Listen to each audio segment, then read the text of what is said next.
السلام علیکم۔ دی سویلین کے پلیٹ فارم سے ابرار رشید آپ کی خدمت میں ایک مرتبہ پھر حاضر ہے، اور میری آپ سے ریکویسٹ ہے کہ اگر ابھی تک آپ نے میرے چینل کو سبسکرائب نہیں کیا یا پہلی مرتبہ میری ویڈیو دیکھنے کا اتفاق ہو رہا ہے آپ کو، تو اسے سبسکرائب کر لیجئے گا۔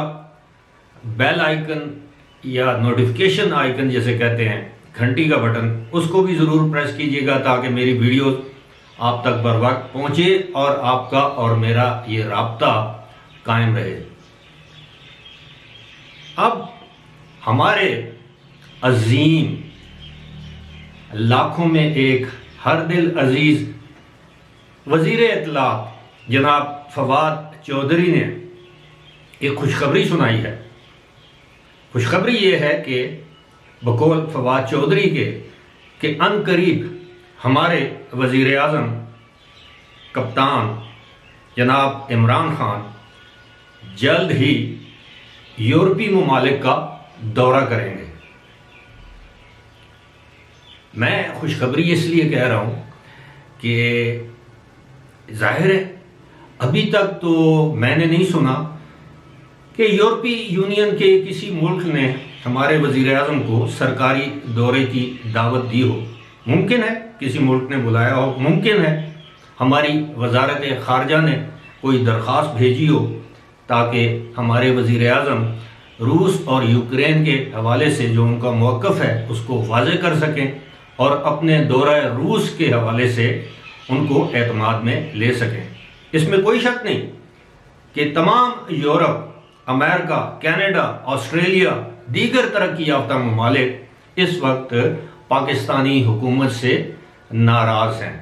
ناراض اس لیے ہیں کہ ہمارے وزیر اعظم نے روس کا ایک بے معنی قسم کا دورہ اس وقت کیا جس وقت روس یوکرین پر حملے کی تیاری کر رہا تھا، اور در حقیقت یہ حملہ اس دن کیا گیا جس دن وزیر اعظم ماسکو میں پہنچے۔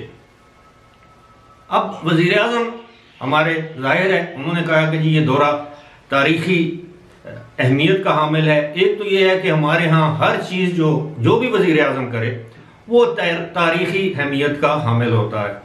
اب اس دورے سے ساری دنیا پاکستان سے ناراض ہوئی کہ ایسے وقت میں جب روس ایک دوسرے ملک پر چڑھائی کر رہا ہے تو پاکستان کی خارجہ پالیسی جو کہ اسی بات پر قائم ہے، اس بات پہ پرائیڈ لیتی ہے کہ وہ ایک ملک کے دوسرے ملک پر چڑھائی کے حق میں نہیں ہے۔ ہمیشہ پاکستان کا فلسطین کے حوالے سے ایک اصولی موقف رہا ہے، کشمیر کے حوالے سے تو ہمارا قومی موقف ہے روز اول سے۔ تو اب پاکستان کس منہ سے یورپی یونین کو جا کے کیا دلیل دے گا؟ ایک بات تو یہ ہے کہ اگر یہ دورہ ہونا ہے مستقبل قریب میں یا مستقبل بعید میں تو اس کا اعلان تو دفتر خارجہ کو کرنا چاہیے تھا، یا پاکستان کے وزیر خارجہ جناب شاہ محمود قریشی کو کرنا چاہیے تھا جو کہ وزیر خارجہ ہے اور یہ دفتر خارجہ کا کام ہے۔ لیکن بدقسمتی ہماری یہ ہے کہ ہمارے ملک میں کوئی بھی شخص بشمول وزراء کے وہ کام نہیں کرتے جو ان کو کرنا چاہیے۔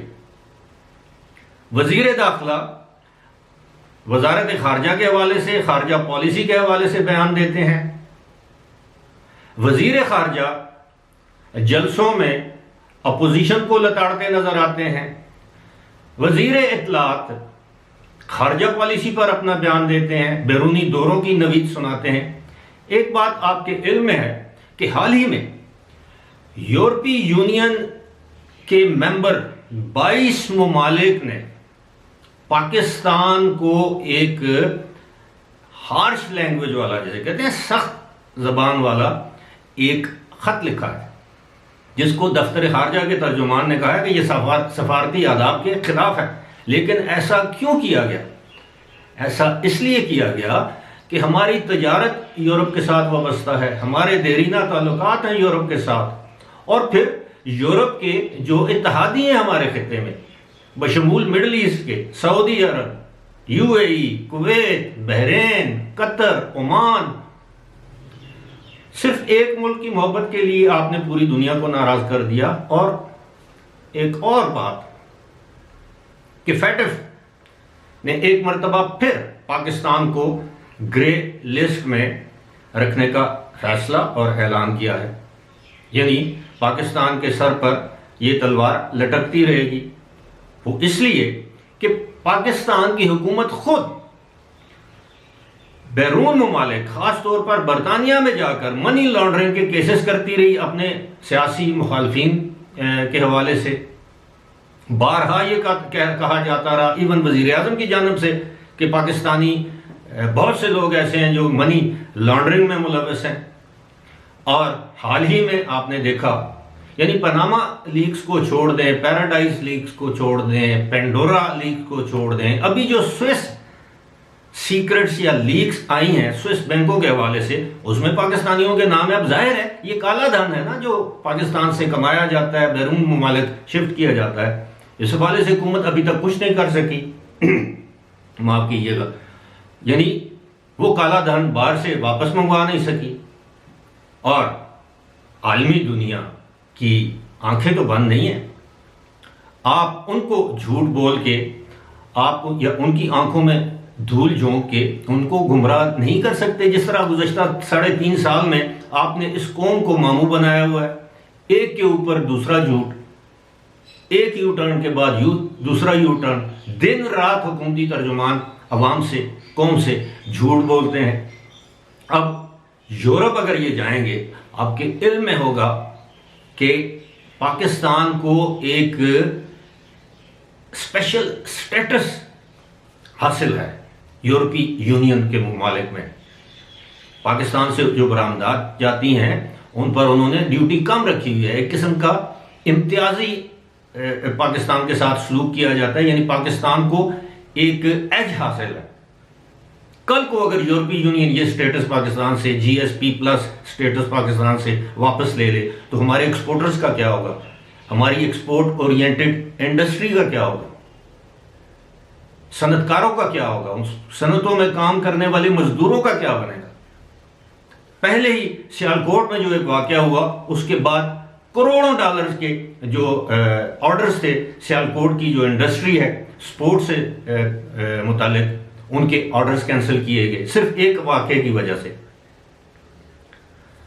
اب یہ بات آپ سے کرنے کا مقصد یہ ہے، ہماری حکومت کو وہ کام جو شروع میں کرنا نہیں چاہیے وہ کر دیتی ہے، اس کو انڈو کرنے کے لیے، اس کو انڈو کرنے کے بجائے اس کو جسٹیفائی کرتی ہے۔ ابھی تک وزراء روس کے دورے کو جسٹیفائی کر رہے ہیں، جبکہ یورپی یونین کے جو نمائندے ہیں انہوں نے پاکستان سے برملا یہ کہا ہے کہ پاکستان کو روس کی کھل کر مذمت کرنی چاہیے۔ ہماری کیا تجارت ہے روس سے؟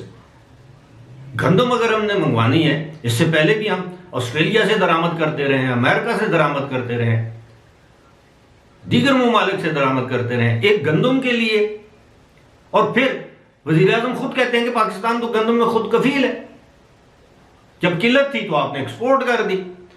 دوسری بات یہ ہے کہ گیس، روس سے گیس کب آئے گی؟ یہ منصوبہ 20 سال سے ہم سن رہے ہیں، اس کو ٹیپی یا ٹاپی کہتے ہیں۔ ترکمانستان، افغانستان، پاکستان، انڈیا، 4 ممالک اس میں۔ ترکمانستان سے گیس آئے گی بذریعہ پائپ لائن، افغانستان سے ہو کر پاکستان، پاکستان سے انڈیا۔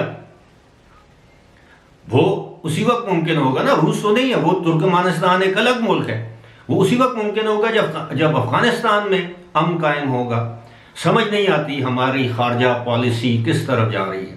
اب اگر آپ جائیں گے تو یقیناً آپ کو سنب کیا جائے گا، وہ عمران خان کی بے عزتی، بے توقیری نہیں ہوگی، وہ پاکستانی قوم کی بے عزتی اور بے توقیری ہوگی۔ گزشتہ روز ایک 2 دفاعی تجزیہ کار، دفاع کے اوپر تو ان کو بات کرنا آتی نہیں، ریٹائرڈ جرنیل ہیں، وہ سیاست پر زیادہ بات کرتے ہیں، خارجہ پالیسی پر زیادہ بات کرتے ہیں۔ انہوں نے کہا کہ جی اب یورپی ممالک، امریکہ اور یہ ممالک جو ہیں، انہوں نے عمران خان کے خلاف ایک محاذ بنا لیا ہے، اور یہ عمران خان سے چھٹکارا حاصل کرنا چاہتے ہیں، کیونکہ عمران خان ان کی ڈکٹیشن نہیں لیتا۔ ممالک، ریاستیں، حکومتیں ایسے نہیں چلتی۔ سفارتکاری نام ہی مذاکرات کا ہے، ڈائلاگ کا ہے۔ کیا ماضی میں ہم اپنے بدترین دشمن بھارت کے ساتھ مذاکرات نہیں کرتے رہے؟ چاہے وہ بیک ڈور ڈپلومیسی ہو، چاہے وہ فرنٹ ڈور ہو، چاہے وہ کیمرے کے سامنے ہو۔ کیا ہمارے وزرائے اعظم، ہمارے صدور، ہمارے اس وقت کے آرمی چیف جا کر اٹل بہاری واجپئی کو ہاتھ نہیں ملایا، مصافحہ نہیں کیا؟ کیا جنرل ضیاء الحق جنگ کے سائے جب منڈلا رہے تھے تو اچانک بھارت میں کرکٹ میچ دیکھنے نہیں گئے؟ اسے کہتے ہیں سفارتکاری۔ لیکن جس چیز سے آری ہے یہ حکومت، یعنی وزیر اعظم سے لے کے ان کے ترجمانوں تک، وہ ہے کامن سینس، وہ ہے فہم و فراست، تدبر۔ یہ چیزیں مجھے ایسے محسوس ہوتا ہے ان کو چھو کر بھی نہیں گئی۔ کہا جاتا ہے عمران خان آکسفورڈ کے گریجویٹ ہیں۔ کیا ایک آکسفورڈ کے گریجویٹ سے آپ اس طرح کی غیر ذمہ داری کی توقع کر سکتے ہیں؟ اور پھر اب یہ کس کو یہ سنا رہے ہیں فواد چودھری کہ جی وزیر اعظم اب روس کے دورے پر جائیں گے، جب وقت تھا آپ نے نہیں کیا، یا آپ کو کسی نے بلایا نہیں۔ اور جو روس کا دورہ آپ نے کیا ہے اس کے جو منفی نتائج آج پاکستان بھگت رہا ہے، آج نہیں، وہ کئی سال تک بھگتتا رہے گا۔ اس کو انڈو کون کرے گا؟ لیکن وہی بات، ہماری قوم تحریک عدم اعتماد آئے گی نہیں آئے گی، 48 گھنٹے میں آئے گی، اگلے 72 گھنٹے میں آئے گی، اس طرح ہوگا اس طرح ہوگا، ایسے نہیں ہے۔ سب سے پہلے ہمیں سوچنا چاہیے ہماری ملک کی سلامتی، سالمیت، داخلی، خاص طور پر داخلی سیاسی استحکام۔ جس ملک میں داخلی طور پر سیاسی استحکام نہیں ہوتا اس ملک کا اللہ ہی حافظ ہے۔ فی الحال اسی کے ساتھ مجھے دیجیے اجازت، خدا حافظ۔